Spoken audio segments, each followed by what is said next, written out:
channel. What we have here is 2010 Chevy HHR with the Ecotech engine. What we're going to do, this thing has about 107,000 miles on it. We're going to pop the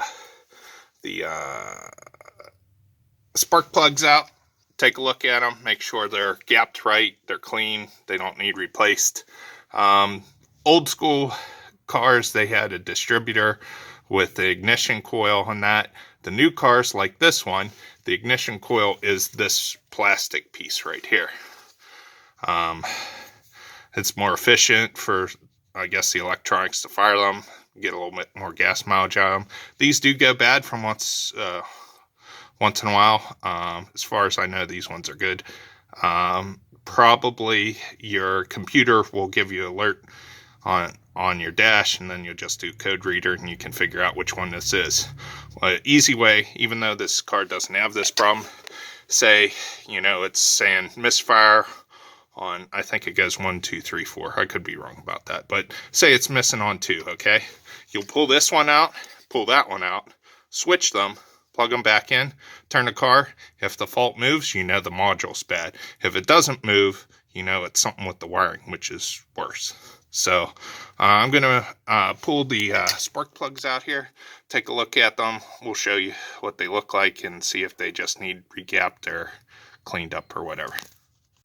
So we have the number 2 cylinder on here. I don't know how good this video is going to be. I'm trying to focus here. So this is the spark plug that was in there. Actually, it doesn't look too bad looking at it here. 0.41. So it's like right here, 0.041. And I measured it, and it's just about on. Just about perfect. So I'm going to check the other 3. There's no reason to replace the spark plug because it looks pretty good to me. So put this one back in. I'll check the other 3. We'll put it back in. If you're needing the sockets, what you're going to need to pull it apart is the 10mm socket, which I'm sure every one of you have misplaced that and can't find it. So good luck with that. The other one is going to be a 5/8 spark plug socket here.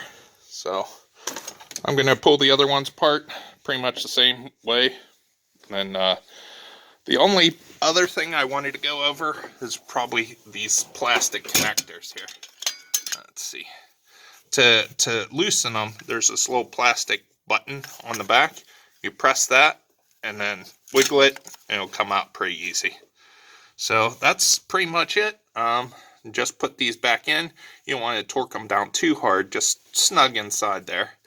And I guess you can take a look inside your here to make sure there's no oil or anything leaking in there too. But that's pretty much it. Thanks for watching. I pulled number 1 out here, and it's about 60 or 70 thousandths. If you have another one, I'd say just replace it. I don't have any right now, so I'm going to readjust this for now and get another one later. But as you can see, each cylinder could be a different deal. You know, I might just go to a store and buy, since they're so cheap, I might just buy 4 sets or 4 of them and put them in. But yeah, each cylinder apparently is not the same, so you want to be aware of that.